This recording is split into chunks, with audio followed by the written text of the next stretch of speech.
अस्सलाम वालेकुम दोस्तों। मीडिया की जानिब से आज एक बार फिर से गोदी मीडिया बनने का पूरा हक अदा किया जा रहा है। मैं इस मीडिया का नाम बदल करके दूसरा मीडिया रखता हूँ। ये लोग अमेरिका की चड्डी पहने हुए हैं और इस मीडिया को आज के बाद मैं चड्डी मीडिया कहता हूँ। मेरा आज का जो टॉपिक है वो ये है कि इस्टेब्लिशमेंट के ख़िलाफ़ इमरान खान मौलाना के बयानी पर आ गए हैं या मौलाना इमरान खान के बयानी पर चल रहे हैं। इसके बारे में हम तफसील से वीडियो बनाएंगे। आगे जाने से पहले भाइयों से गुजारिश है कि इस चैनल को सपोर्ट करें। मैं पूरी ऑथेंटिक वीडियोस जो आप 5-5, 10-10 टॉक शोज़ सुन के भी हासिल नहीं कर पाएंगे, मैं अपने ग्राउंड वर्क से आपको ये सब प्रोवाइड करूँगा और मैं इस चैनल के ज़रिए से इस्लाम की खिदमत करूँगा।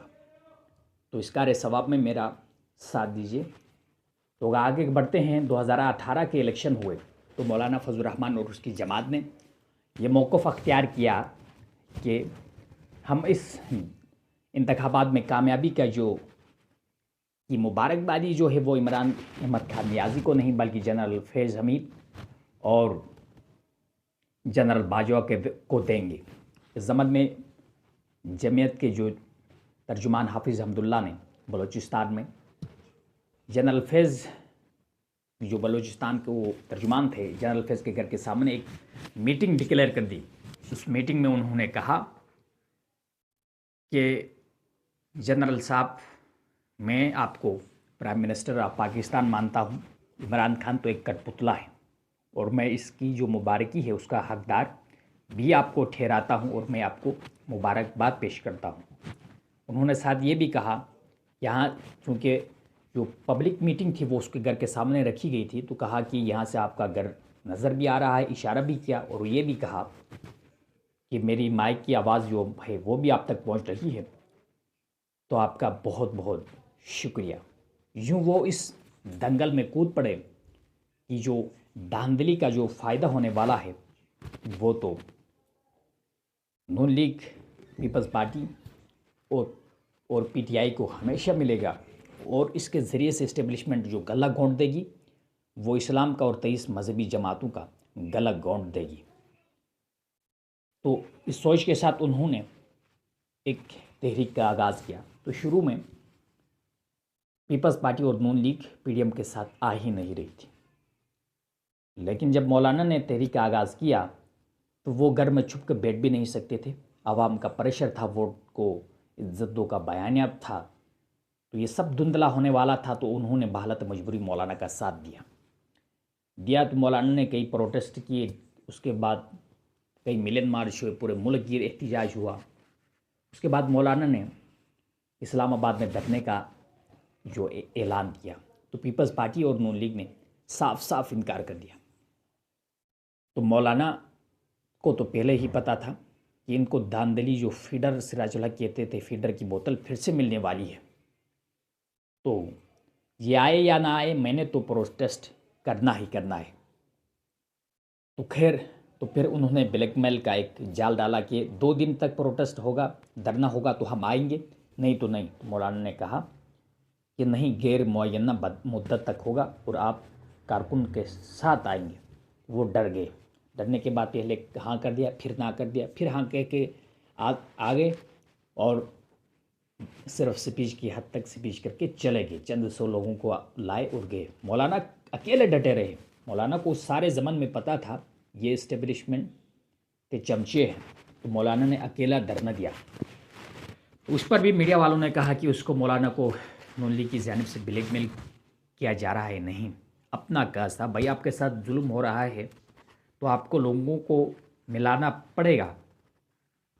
अगरचे वो कितना साथ देते हैं वो आप डिटरमाइन नहीं कर सकते, वो तो उनका ज़मीर डिटरमाइन करेगा। तो फिर उसके बाद क्या हुआ, मौलाना ने ये कहा कि हमने कामयाबी हासिल की है, हमने अपने अहदाफ हासिल कर लिए। तो मौलाना को यकीन दहानी कराई गई थी इस्टेब्लिशमेंट की जानिब से। मौलाना ने साफ ये स्टांस अख्तियार किया, भाई आपने लाया है, आपने ही गिराना है इस बंदे को, हम आपकी इंटरफेरेंस को नहीं मानते हैं। तो बाजवा साहब मान गए, बाद में वो मुकर गए, उन्होंने उसको नहीं गिराया। तो मौलाना ने अपनी जद्दोजहद को जारी रखा। जब वह जारी रखा तो मुल्क की इकानमी इस असना में गिर जाती है। और मौलाना ने यह भी इंकशाफ किया है कि मुल्क का दिफाई सिस्टम भी बैठ रहा था। तो इसी वजह से भी जनरल बाजवा ने मेरे साथ ये पीडीएम के साथ दिया। मौलाना कहते हैं कि मैं वोट ऑफ जो नो कॉन्फिडेंस है उसके हक़ में नहीं था, लेकिन अब चूँकि मैंने ही इस तरीक़ का आगाज़ किया था, इसको चलाया था, तो वो तो पहले से ही डरे हुए थे। तो खैर वो भी बेचारे इस्टेब्लिशमेंट की तरफ देखते देखते आ ही रहे थे। तो मैंने कहा चलो से हमारी एक कोलिशन से बन रही है, जब इस्टेब्लिशमेंट को टक्कर देना है तो जमहूरी पावर्स को साथ मिलाना पड़ेगा। तो उस फार्मूले पर चलते हुए तो मौलाना स्ट्रीट पावर के ज़रिए से इमरान खान को गिराने के हक़ में थे, लेकिन पीपल्स पार्टी और दूसरों ने इस्टेब्लिशमेंट के मौक़िफ़ को ऑन किया कि आप नहीं, जो सिस्टम के अंदर रहते हुए इसको गिराएं। खैर इमरान खान को इस तरह से गिरा दिया गया। तो मौलाना कहते हैं कि उन्होंने इस बात की भी गारंटी दी कि हम आपको एक अच्छे इंतखाबात देंगे, रिगिंग से पाक इंतखाबात देंगे। तो उसके बाद से मौलाना मान गए, ये सारा कुछ हुआ। तो अब दोबारा इंतखाबात हुए तो मौलाना कहते हैं कि पहले 2018 का जो इलेक्शन था उसको मैं हाइब्रिड कहता था, इसको मैं डबल हाइब्रिड कहता हूँ, और मैं डबल हाइब्रिड इलेक्शन का डबल खिलाफ हूँ। लिहाजा अगर कोई जमात मेरे साथ दे या ना दे, मैं 2018 वाले मौक़िफ़ पर कायम हूँ।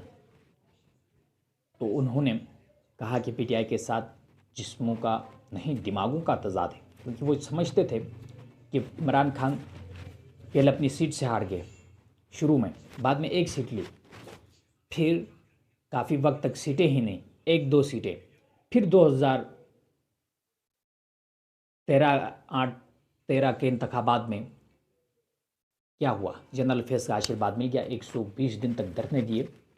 तो मौलाना को पता चल गया कि इस्टेब्लिशमेंट का फीडर जो है वो अब इसके हाथ लगने वाला है। तो मौलाना ने इमरान खान के ख़िलाफ़ भी एक स्टांस अख्तियार किए रखा। तो मौलाना को तो पता है था कि ये सब जो लोग हैं ये तो इस्टेब्लिशमेंट के फीडर वाले हैं, नुकसान इसका जो होगा वो 23 मजहबी जमातों का होगा, इस्लाम का गला घोंट दिया जाएगा। तो मौलाना ने कल कहा है कि ये डबल हाइब्रिड थे और अल्लाह करे पीटीआई के साथ तय हों, लेकिन तय ना भी हो सकते हैं। अगर पीटीआई ने, एक सवाल किया गया कि मौलाना से कि पीटीआई ने आपको जो इज़्ज़त दी है पिछले 5 सालों में, तो इसका क्या होगा। तो मौलाना ने कहा कि जो कॉमन एजेंडा पर जो मैं इस्टेब्लिशमेंट के ख़िलाफ़ कई इत्तेहाद बना चुका हूँ, तो अगर कॉमन एजेंडा पर मौलाना पीटीआई मेरे साथ देगी तो मैं अपनी जो ज़ाती अना है, मेरे ऊपर जो कुछ लान तान किया गया है, मैं उसको माफ़ कर दूंगा। यही नहीं कहा, उन्होंने एक मिसाल भी दी, अबू सुफियान की मिसाल दी और एक खालिद इब्न वलीद की मिसाल दी। उन्होंने इस्लाम के साथ पहले बहुत, आपको पता है जो कुछ किया था, लेकिन जब इस्लाम में आ गए तो आप सल्लल्लाहु अलैहि वसल्लम ने बता दिया कि अब इस्लाम में आने के बाद उनके जो पुराने जो काम हैं इस्लाम के ख़िलाफ़, वो मुनहदम हो जाते हैं। तो पीटीआई के साथ भी यही मामला है। अगर वो अपने दिमाग को दुरुस्त करेंगे, इस पे इस्टेब्लिशमेंट के साथ नहीं देने का बनाएंगे, तो हम उनके साथ हैं। कहने का मकसद ये था। तो अब मौलाना जैसा कैसा भी हो, इस इंतखाबात में मौलाना ने जो फैसला किया है 2018 में भी वो इस्टेब्लिशमेंट के ख़िलाफ़ है, अब की बार भी वो इस्टेब्लिशमेंट के ख़िलाफ़ है। तो बजाय इसके कि मीडिया ये कहे कि मौलाना का किरदार जितना भी हो, उसके ऊपर जितने भी करप्शन के केसेस हों, जो कुछ भी हो, जैसे कि इमरान खान के ऊपर हैं, दूसरे लीडरों के ऊपर हैं, फिर मौलाना के ऊपर तो कोई केस तक भी नहीं है, कोई अदालत का एक चक्कर तक नहीं काटते हैं। उसका ज़ाती तो इतना फेयर उसका जो है प्रोफाइल है, तो बावजूद उसको ये कहना कि ये वजारत के लिए, सदारत के लिए या दूसरी चीज़ों के लिए इस तरह होता है, तो ये मैं कहता हूँ मीडिया की, इवन देख कि ARY और इमरान खान के सपोर्टर मीडिया की भी इस्टेब्लिशमेंट के साथ मिली भगत को जाहिर करती है, क्योंकि वो एक बंदे की कंजक्टिवली इस्टेब्लिशमेंट के साथ जो तलखियाँ हैं उसको धुंधला करने के लिए उसका जो प्रोफाइल है उसके ऊपर लान तान और मुनाफिकाना रविश को अख्तियार करके उसका जो प्रोफाइल को नुकसान पहुंचा करके उसको डैमेज करके वो एक होली काज है देश का कि इस्टेब्लिशमेंट का इंटरफेरेंस ना हो, उसको नुकसान पहुंचा रहे हैं। यूँ मैं मीडिया को कहूँगा, ये मीडिया इस्टेब्लिशमेंट की मीडिया है, ये मीडिया गोदी मीडिया है, गोद में बैठती है। ये मीडिया अमेरिका की चड्डी पहनती है, इनकी चड्डी अमेरिका की चड्डी है। ये चड्डी मीडिया मैं इसका नाम रखता हूँ।